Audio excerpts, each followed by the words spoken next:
I've never spoken these words aloud, and maybe I never will. But writing them down, hiding behind anonymity, gives me the kind of freedom I don't deserve. I am a man who carries someone else's story. A story that doesn't belong to me, yet has carved scars across my own heart. Because when you hear confessions like this, they never leave you. They live under your skin, whispering at night when the world grows quiet. She came to me on a Thursday, rain hammering the city streets like 1,000 small hammers. I remember it because I almost didn't open the door. I'd been drinking the night before, a habit I tell myself is occasional, though the empty bottles in the recycling bin suggest otherwise. The knock startled me. It wasn't loud, but it was persistent. When I opened the door, she stood there, early 40s, elegant, the kind of woman whose sadness has soaked into her skin. Not the kind you see from across the street. No, this was the intimate kind, the kind you only catch when you're close enough to see the cracks in someone's eyes. "I need your help," she said. Those 4 words are nothing new to me. I've heard them in countless variations. Some people want missing daughters, others want cheating wives caught on film. Some want revenge, others closure. But hers was different. She wasn't here for justice. She wasn't here for clarity. She was here because of guilt. I knew at the moment she said, "I need you to find my husband." Now, you might think a woman hiring a PI to find her husband means he's missing, run away, kidnapped, swallowed by the city's underbelly. But no, her husband wasn't missing. She knew exactly where he was supposed to be. In his office, at home, living the life of a man oblivious to betrayal. "He doesn't know," she whispered, "about what I've done, but I need to know where he goes when I'm not around. I need to know if he has secrets too." It hit me then, this wasn't about him. It was about her. She had cheated. She told me in fragments, like shards of glass she was afraid I'd cut myself on. The affair wasn't just one night, though it began that way. She had crossed the line, then crossed it again, and again, until she could no longer see the line at all. I won't lie, part of me wanted to turn her away. I've dealt with liars before, but there's something different about someone who knows they're the villain in their own story and still comes begging for help. There's a desperation to it. Like maybe, if they expose enough of themselves, they can bleed out the poison. "I don't want him to know," she said quickly, almost frantically. "I'm not here to ruin him. I need to understand. If he's been faithful all these years, if I've destroyed something perfect," her voice cracked. "Then I need to live with that weight. But if he hasn't, if he's betrayed me too." Her silence after that said more than her words. She was bargaining with her guilt, hoping to shift some of it onto him, like a gambler splitting losses at the table. "I should tell you something now, before I go further. I am not the kind of man who believes in clean morality. I've seen too much to believe in saints. Everyone has secrets. Everyone has desires they hide in the dark. But there was something about her that made me hesitate, not because I believed she was innocent, but because she was so painfully aware that she wasn't." Her hands shook as she placed an envelope on my desk. Inside was money, more than I usually ask for. People like her never come unprepared. They want to make sure guilt is cushioned by crisp bills. I didn't touch the envelope. I just looked at her and said, "Tell me everything. From the beginning." And she did. The first night had been a mistake, at least that's how she phrased it. A friend's birthday party, too much champagne, a stranger's attention that lingered too long. She said she went home with him because she wanted to feel something her husband hadn't made her feel in years. It wasn't about love, she told me. It was about being seen. "Do you know what it's like, to be invisible in your own marriage?" Yes, I knew, but I didn't tell her that. One night became two became weekends at hotels became excuses. She weaved lies with the same ease she once wove dinners and smiles. The man wasn't special, he was simply there. Available, hungry for her, and in that hunger, she rediscovered a version of herself she thought she had lost. But guilt, like rot, spreads quietly. She couldn't stand the silence at the dinner table anymore. Couldn't meet her husband's eyes without seeing the shadow of her lover behind them. She needed, something to justify her actions. Some proof that she hadn't been the only one shattering vows. So she came to me. As she spoke, I studied her. Not the way a man studies a woman, but the way a confessor studies the condemned. She didn't cry, not once, but her voice carried the tremor of someone who had been crying for years, long before the affair began. Finally, she said, "Can you do it? Can you follow him? Can you find out if he's clean, or if he's like me?" And against my better judgment, I said yes. I should stop here and tell you something most people don't understand about this job. The truth rarely heals. It almost always wounds. People think knowing is better than not knowing. But once you see something, you can never unsee it. Once you open a door, you can't close it again. Still, I agreed. Not because I wanted to help her. Not because I thought the truth would set her free. I agreed because I've lived long enough to know that secrets fester, and if you don't cut them open, they eventually consume you. That night, after she left, I sat in the dark of my office, listening to the rain taper off. Her words echoed in my mind. Do you know what it's like, to be invisible in your own marriage? Yes, I did, more than she could imagine. I lit a cigarette, poured another drink, and stared at the envelope she left behind. Inside was her desperation, her sin wrapped in cash. And I couldn't help but wonder, what kind of man was her husband? Was he really the saint she feared he might be? Or was he another sinner, hiding behind the mask of marital duty? The irony, of course, is that I was about to find out. And the answer would break her in ways she didn't expect. But that's not where this chapter ends. Because before I ever tailed her husband, before I ever uncovered the shadows she hoped for, I found myself thinking about her more than I should have. The way her eyes darted away when she confessed. The way her voice faltered but never collapsed. The quiet strength of someone willing to damn themselves, just for the possibility of shared guilt. And I realized something that night. This story wasn't going to be about him. It was always going to be about her. And about me, dragged unwillingly into the orbit of her secrets. I've always believed that following a man is less about the streets he walks and more about the silence he leaves behind. People think surveillance is about shadows and alleyways, about crouching behind dumpsters or ducking into cafes to stay unnoticed. That's the Hollywood version. In reality, it's about patience. It's about reading patterns. And patterns tell you everything. The morning I began following her husband, the city was still waking. The sky hung in that gray space between dawn and morning, a tired blanket of cloud that pressed down on the streets. I'd parked my car 2 blocks from their house, engine off, hands wrapped around a coffee that had already gone lukewarm. He emerged at 7:34 a.m. sharp. A man of routine, I thought. His stride carried the discipline of someone who has built his life on predictability. Tall, mid-40s, pressed suit that probably cost more than the rent for my office. His hair was thinning, but neat, combed with the kind of care that suggested he still wanted to look good for someone. Maybe her, maybe himself, maybe someone else entirely. He locked the door, adjusted his tie, and climbed into a silver sedan parked neatly along the curb. No hesitation, no checking the street, no paranoia. He wasn't the type to suspect he was being watched. That made my job easier. I let him drive ahead before I started the car. The trick is to stay close enough to see, far enough to vanish if he looks in the mirror. But men like him rarely look. Their confidence is their blindness. The first day, he went where he was supposed to go.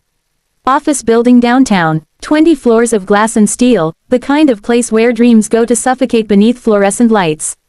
He parked in the underground lot, swiped his access card, and disappeared inside.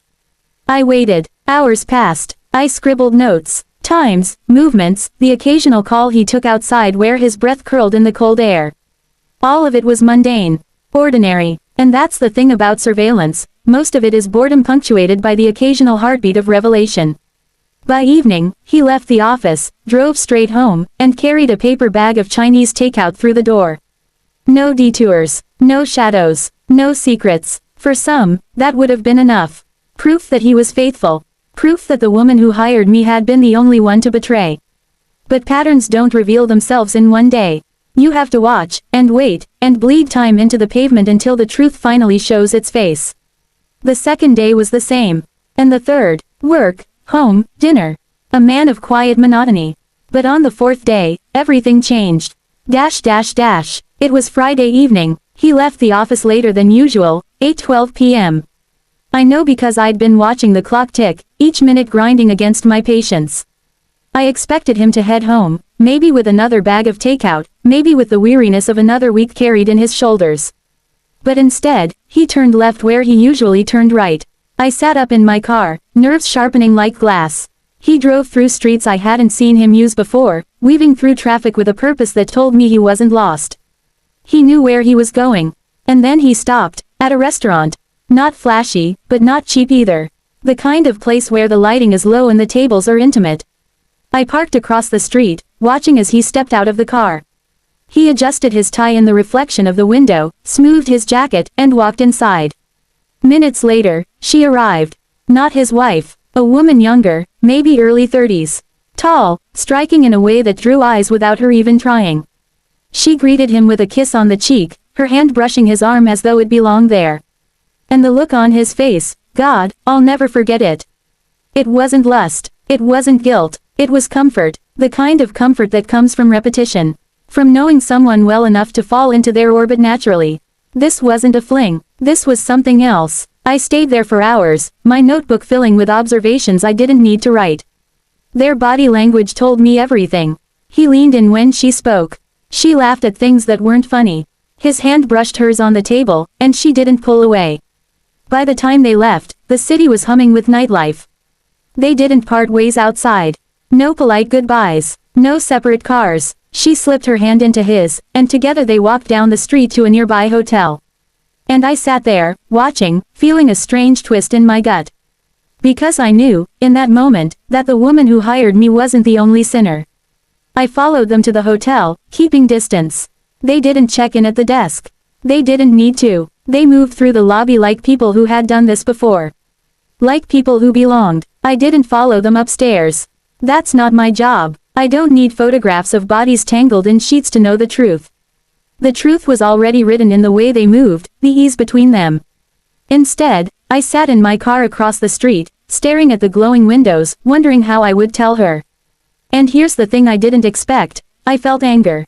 Not for him, not for her husband, for her, the woman who had sat in my office, shaking, confessing her sins like a penitent begging for absolution. She had hired me to find proof that she wasn't the only one. Proof that her guilt could be shared. And here it was. But instead of relief, I knew this truth would shatter her. Because it wasn't just that he was cheating. It was the way he cheated. Calm, collected, long-term. This wasn't a lapse of judgment or a one-night mistake. This was a second life. And something about that was worse. I didn't sleep that night. I sat awake in my apartment, cigarette smoke curling toward the ceiling, her face replaying in my mind. Her trembling hands. Her broken voice. Do you know what it's like, to be invisible in your own marriage? Yes, I thought. He knew too. The next morning, I typed my notes, printed the photographs I'd taken of them holding hands outside the restaurant, entering the hotel. I placed them neatly in a folder, the kind of cold professionalism that's supposed to create distance between me and the people I watch. But when I slid that folder across the desk to her 2 days later, and she opened it with shaking fingers, I realized nothing about this job was distant anymore. She stared at the photographs in silence. For a long time, she didn't blink. Didn't breathe, just stared, as though she could will the images into something else. Something innocent. Finally, she whispered, "How long?" I told her what I'd seen. The comfort, the routine, the ease between them. I told her this wasn't new. That her husband had likely been doing this for months, maybe years. Her hand flew to her mouth, muffling a sound that was neither sob nor scream. Something raw, something from the place inside a person where words don't reach. And in that moment, I hated my job. Because truth doesn't heal, it only wounds. She gathered the photographs with trembling hands, stuffed them back into the folder, and clutched it to her chest like a weapon. Her eyes lifted to mine, red and wet, and for the first time since I met her, she looked at me as though I had betrayed her too. I thought maybe he was like me, she whispered. But this is worse. And she was right. Because she had cheated to feel alive again. But him, he had built a second life, brick by brick, while she sat at home wondering why she felt invisible. And that realization broke her in a way I hadn't expected. And it broke me too. Because I realized then, this wasn't just her story. It was mine now too. Some cases end the moment you hand over the file. A client cries, thanks you, maybe curses you, and then disappears back into the life you've disrupted.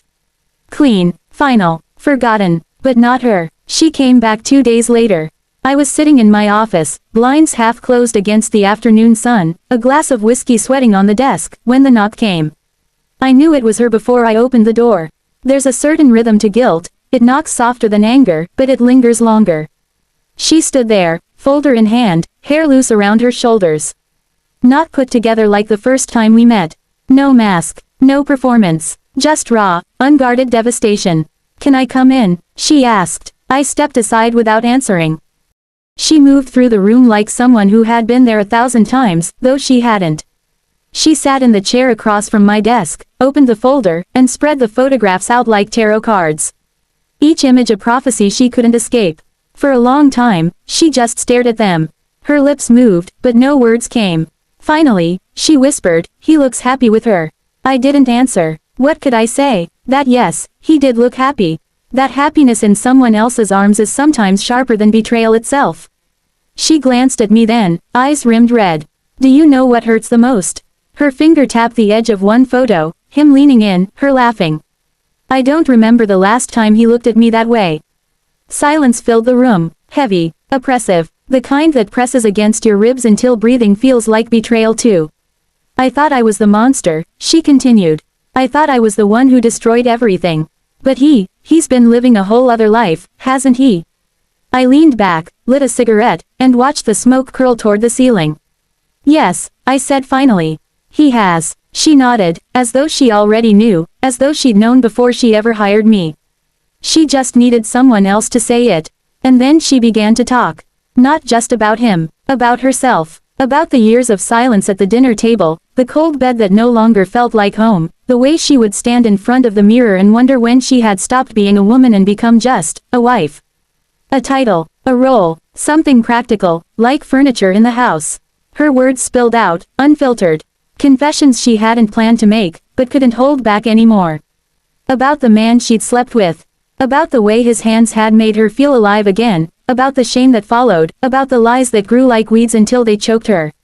"I don't even know who I am anymore," she said, tears sliding down her cheeks. "I look in the mirror and I see a stranger. A stranger who ruined her marriage. A stranger who can't even hate her husband because she's guilty too." And that was the moment something shifted inside me. Because I saw myself in her. I saw my own mistakes, my own failures, the ghosts of women I had lost, the nights I had drowned in alcohol instead of love. I saw not just a client, not just a sinner, but a reflection of my own wreckage. And I hated that. I hated how much I wanted to reach across the desk, take her hand, and tell her she wasn't alone. But I didn't. Instead, I said, "Maybe you needed the truth more than you thought." She laughed then, a bitter, broken laugh. "The truth doesn't set you free. It just cages you in reality." And she was right. We sat there for hours, the photographs spread between us, the silence punctuated by her confessions and my cigarettes. She didn't ask me to follow him again. She didn't ask for more proof. She had enough, more than enough. But when she finally stood to leave, she hesitated at the door. Her hand lingered on the knob, her body half turned. "Can I come back?" she asked softly. I should have said no. I should have told her my job was done, that the file was closed. But instead, I found myself saying, yes. And with that single word, I stepped into her orbit in a way I knew I shouldn't. The nights that followed blurred together. She came back again, and again. Sometimes with questions about her husband, questions she already knew the answers to, but needed to hear aloud. Sometimes with silence, just sitting in my office as though the walls themselves could shelter her from the storm inside. Other times, she came with stories. Fragments of her life, memories of when her marriage had been good, holidays, vacations, nights when laughter had filled the house instead of silence. And then, darker confessions. About the affair, about the way guilt and desire had tangled together until she couldn't tell them apart. About the nights she lay awake, wondering if she would ever feel whole again. She talked, and I listened. That was our unspoken deal. But with each visit, the line between professional and personal blurred. I began to look forward to her knocks on the door. To the sound of her voice spilling into the night. To the way her eyes softened when they met mine. And I knew, danger lived there. Because I wasn't just her investigator anymore. I was becoming her confessor. Her anchor. Maybe even her escape. One night, it happened. She came later than usual, after midnight. Rain clung to her hair, her coat damp and clinging. She looked wrecked, like someone who had been crying for hours but couldn't find an end to it. Without a word, she dropped into the chair across from me, opened the folder of photographs she still carried everywhere, and stared at them again. I went through his phone tonight, she whispered. He doesn't even bother hiding it anymore. There are messages, reservations, plans. He's building a future with her. Her hands trembled as she pressed the photographs flat against my desk. I ruined my marriage, but he abandoned it. He's not even pretending to hold it together anymore. She looked at me then, eyes wide, wet, desperate. What am I supposed to do with that? What am I supposed to do when the man I gave my life to doesn't want it anymore? I didn't have an answer. So instead, I did what I shouldn't have. I stood, walked around the desk, and placed a hand on her shoulder. Just a touch, nothing more. She leaned into it, and in that small, dangerous gesture, everything shifted again. Because in her eyes, I saw not just a client. Not just a woman broken by betrayal. I saw a flame, faint, fragile, but still burning. And I knew if I wasn't careful, it would consume us both. That night, after she left, I sat in the dark, whiskey untouched, cigarette burned down to ash. I replayed the feel of her shoulder beneath my hand. The way she had leaned into me. The way my own chest had tightened with something I hadn't felt in years. Desire. Not the crude kind. Not the kind that belongs to one-night stands or drunken mistakes. The dangerous kind. The kind that grows out of intimacy, out of shared wounds and unspoken confessions. And I realized I was no longer just telling her story. I was becoming part of it. There are nights that live inside you long after they've ended. Nights that refuse to fade, that etch themselves into your bones until you can no longer tell where memory ends and flesh begins. That night was one of them. She arrived just past 11. I remember because the clock on my desk had just clicked into the new hour, its hands glowing faintly in the dark. I hadn't been sleeping. Sleep had abandoned me weeks ago, since the day she first walked into my life. Her knock was softer than usual. Hesitant, almost like she didn't want me to hear. But I did. When I opened the door, she stood there drenched, rain plastering her hair to her cheeks, her coat heavy and clinging. Her eyes, God, her eyes. They were wild, restless, carrying something that was more than grief and heavier than guilt. I didn't ask why she came. I didn't need to. She stepped inside, dripping onto the floor, and without a word, she moved past me, dropped her coat onto the chair, and collapsed onto the sofa. She looked smaller than I'd ever seen her. Fragile in a way that made my chest ache. I can't go home tonight, she whispered. The words cut through the silence like a blade. I sat across from her, trying to keep the distance, trying to remind myself of the lines I wasn't supposed to cross. But the space between us felt electric, charged with weeks of confessions, secrets, stolen glances. What happened? I asked. She laughed, a hollow, broken sound. He told me he's going on a business trip. 3 days, but I know where he'll be. With her. He didn't even try to hide it this time. He just lied to my face, and I let him. Her hands shook as she pressed them against her knees. I've been living in denial, clinging to scraps of a marriage he abandoned long ago. And now I can't even stand the walls of that house. Every corner feels like a lie. I wanted to say something. Anything. But the truth is, I had no words that could mend her. No words that could mend me either. So instead, I poured her a drink. She took it, sipped slowly, eyes never leaving mine. And in that silence, something unspoken passed between us.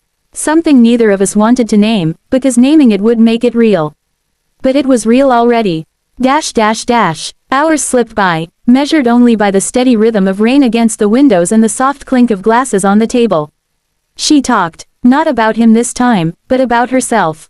About the woman she used to be. About dreams she once had before marriage swallowed them. About the loneliness that had lived inside her long before she ever strayed. And I listened, the way I always did. But this time, I wasn't detached. I wasn't just the investigator, the confessor. I was a man, sitting too close, wanting too much. At one point, her hand brushed mine as she reached for her glass. A small touch, accidental, but neither of us pulled away. We stayed like that, our fingers grazing, the air between us thick with the kind of silence that says more than words ever could. Finally, she whispered, "Why does this feel easier with you than it ever did with him?" My throat tightened. I should have told her it was the whiskey. The rain, the loneliness talking. I should have pulled my hand back, reminded her of the lines we couldn't cross. But I didn't. Instead, I leaned closer. Close enough to see the flecks of gold in her eyes, the tremble of her lips, the way her breath hitched when she realized what I was about to do. And then it happened. The kiss. Soft at first, tentative, the kind of kiss that asks a question instead of giving an answer. But when she leaned into it, when her hand slid up to the back of my neck, pulling me closer, the question turned into something neither of us could deny anymore.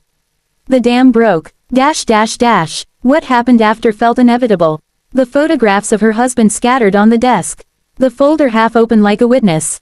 None of it mattered anymore. The only thing that mattered was the heat of her body against mine, the desperation in her touch, the way her breath shuddered against my skin as though she'd been holding it for years. There was no guilt in that moment. No hesitation. Just two broken people colliding in the dark, finding solace in the only way we knew how. It wasn't gentle. It wasn't careful. It was raw, messy, urgent. A confession written not in words but in the language of skin and hunger. And when it was over, when we lay tangled in the sheets, the silence returned. Heavy, suffocating. She stared at the ceiling, her chest rising and falling unevenly. I shouldn't have come here, she whispered. I know, I said. Neither of us moved. Neither of us looked at each other. Because we both knew what had just happened wasn't just a mistake. It was a choice. And choices have consequences. Dash dash dash. The next morning, she was gone. Her coat, her shoes, even the empty glass on the table, gone, as though she had never been there at all. But the scent of her lingered. The imprint of her body on the sheets. The memory of her lips on mine. I sat in the silence of my apartment, cigarette burning down to ash, and realized something I should have known all along. By crossing that line, I wasn't just her investigator anymore. I wasn't just her confessor. I had become her accomplice. And in doing so, I had tied my fate to hers in a way I couldn't untangle. Because secrets don't stay buried. And when they surface, they don't just destroy the guilty. They destroy everyone who touched them. Perfect, we're at the final chapter, where everything breaks open. In Chapter 5, the intimacy from Chapter 4 must not fade into romance or safety. Instead, it should sharpen the stakes. This is the climax. The investigator's findings, the truth she wasn't ready to face, and the emotional wreckage that follows their night together. The tone should be raw, confessional, and heavy, fitting the title, What He Said Broke Me. Here's Chapter 5, dash dash dash. Chapter 5, The Reckoning. The morning after was quiet. Too quiet. Her absence was the first wound. She'd slipped out like a ghost, leaving behind only the faint trace of her perfume and the memory of skin against skin. I told myself it was better that way. No awkward goodbyes, no false promises. Just silence. But silence is deceptive. It tricks you into thinking things can stay hidden. They can't. I tried to bury myself in work that day, flipping through case files that felt suddenly meaningless. But the folder, his folder, sat on the corner of my desk like a vulture waiting to feed. Her husband, the man she claimed had abandoned her in everything but name. I had followed him for weeks. Taken photos. Jotted down details. I had proof of where he went, who he saw, what he did. Proof she had begged me to find. But I hadn't told her everything. Not yet, because some truths cut deeper than lies. And after what we had done the night before, I wasn't sure I could bring myself to be the one to deliver the blade. Dash dash dash. The truth came to me in pieces. At first, he looked like every other husband who strayed. Hotel rooms, late-night meetings that weren't meetings, a woman with him who was most certainly not his wife. The same story I'd documented 100 times before. But then I dug deeper. And what I found twisted the knife. The woman wasn't just a fling. She wasn't a stranger. She was someone she knew. Not just knew, trusted. A friend, a close one. Someone who had been in her home, at her table, laughing with her over glasses of wine while her husband sat beside them, playing the role of loyal spouse. The kind of betrayal that doesn't just sting, it guts you from the inside out. And here I was, the man she'd hired to uncover it, while my own hands were dirty with the taste of her lips still lingering. I was supposed to deliver the truth. Instead, I had become part of the lie. Dash dash dash. I called her. She didn't answer. Hours passed. I smoked half a pack waiting for a ring that never came. By evening, I couldn't take it anymore. I drove to her house, parked across the street, and watched. Lights on, curtains drawn, a shadow moving from room to room. Finally, she opened the door and stepped outside. When she saw me, her face went pale. She didn't invite me in. Didn't smile. She just stood there, arms wrapped around herself like armor. We need to talk, I said. Her eyes narrowed. About last night. No, I said. About him. That got her attention. She let me in, but the warmth of her living room felt hollow. She sat opposite me, distance thick as a wall, and for the first time since I'd met her, I saw something in her expression that wasn't sorrow or longing. It was fear. What did you find? she whispered. I hesitated. I could have lied, could have softened it, could have told her half the truth and left her with something she could still cling to. But after last night, I owed her honesty. Even if it shattered her. It's not just another woman, I said slowly. It's someone you know. Her breath hitched. Who? I handed her the photographs. Her hands trembled as she flipped through them. Her husband, arm in arm with a woman whose face she knew as well as her own. Her best friend. The gasp that escaped her lips wasn't just pain. It was something deeper, a sound pulled from the rawest place inside her. She dropped the photos as though they burned her, clutching her chest as tears welled in her eyes. No, not her, she choked. Anyone but her. I sat there, useless, watching the truth carve her open. That's what broke me, she whispered. Not just that he betrayed me, but that she did. The words hit me harder than I expected. Because in that moment, I realized I wasn't just her investigator. I wasn't even her mistake from the night before. I was nothing but another crack in her already shattered life. She didn't speak for a long time. Just sat there, staring at the photographs on the floor like they might rearrange themselves into a different story if she looked hard enough. Finally, she lifted her eyes to mine. Why did you tell me this? She asked. Because it's the truth, I said. Her lips trembled. The truth doesn't set you free. It destroys you. I wanted to reach for her. To tell her she wasn't alone. That we had both crossed lines we couldn't uncross, and maybe, just maybe, we could find something in the wreckage. But I didn't, because I knew better. What happened between us wasn't salvation. It wasn't healing. It was just another wound.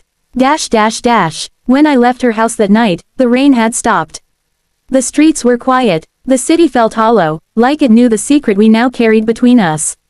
I walked to my car and lit another cigarette, the flame catching in the dark. In this line of work, I've seen betrayals of every kind.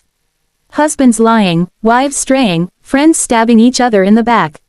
But this one cut differently. Because for once, I wasn't just the observer. I was part of it. And no matter how many files I closed, how many cases I buried, this one would never leave me. Her voice still echoes in my head even now. The truth doesn't set you free. It destroys you. She was right, because that night, when I handed her the proof, I didn't just break her.